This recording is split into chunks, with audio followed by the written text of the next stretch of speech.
جب نبی کریم صلی اللہ علیہ وآلہ وسلم نے فرمایا جو شخص یہ کنواں خرید کر مسلمانوں کے لیے وقف کرے گا اس کے لیے جنت کی خوشخبری ہے، تو ایک ایسے صحابی آگے بڑھے جن کو اللہ تعالیٰ نے بہت مال و دولت دیا تھا اور وہ بہت ہی سخی مشہور تھے۔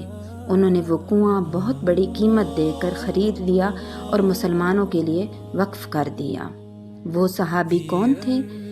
آئیے جانتے ہیں اس ویڈیو میں۔ السلام علیکم۔ آج کا قصہ ہے ایک ایسے صحابی کا جن کی سخاوت کی مثال آج بھی دنیا دیتی ہے، ایک ایسے عظیم الشان انسان کا جس نے اپنی دولت صرف اللہ کی رضا کے لیے لٹا دی۔ یہ ہیں حضرت عثمان غنی رضی اللہ تعالیٰ عنہ۔ حضرت عثمان غنی رضی اللہ تعالیٰ عنہ کو ذو النورین بھی کہا جاتا ہے۔ کیا آپ جانتے ہیں کہ ان کو ذو النورین کیوں کہا جاتا ہے؟ کیونکہ حضرت محمد صلی اللہ علیہ وآلہ وسلم کی 2 صاحبزادیوں کی شادی حضرت عثمان سے ہوئی تھی۔ ان کے نام کیا تھے؟ کمنٹ میں ضرور بتائیے گا۔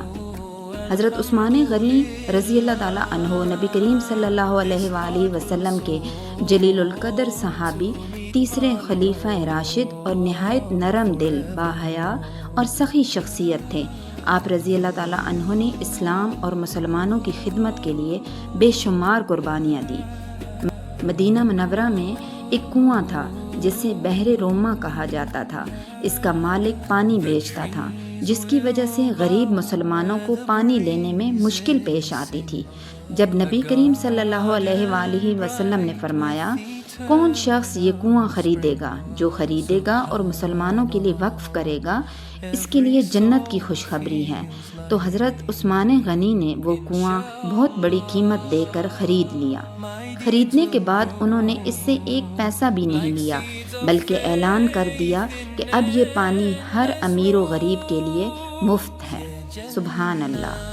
اس واقعے سے حضرت عثمان غنی رضی اللہ تعالیٰ عنہ کی سخاوت، اللہ کی رضا کی خاطر خرچ کرنے کا جذبہ اور مسلمانوں کی خدمت کا عظیم جذبہ ظاہر ہوتا ہے۔ جو شخص اللہ کی راہ میں اخلاص کے ساتھ خرچ کرتا ہے، اللہ اس کے لیے دنیا اور آخرت دونوں میں بہترین اجر تیار فرماتا ہے۔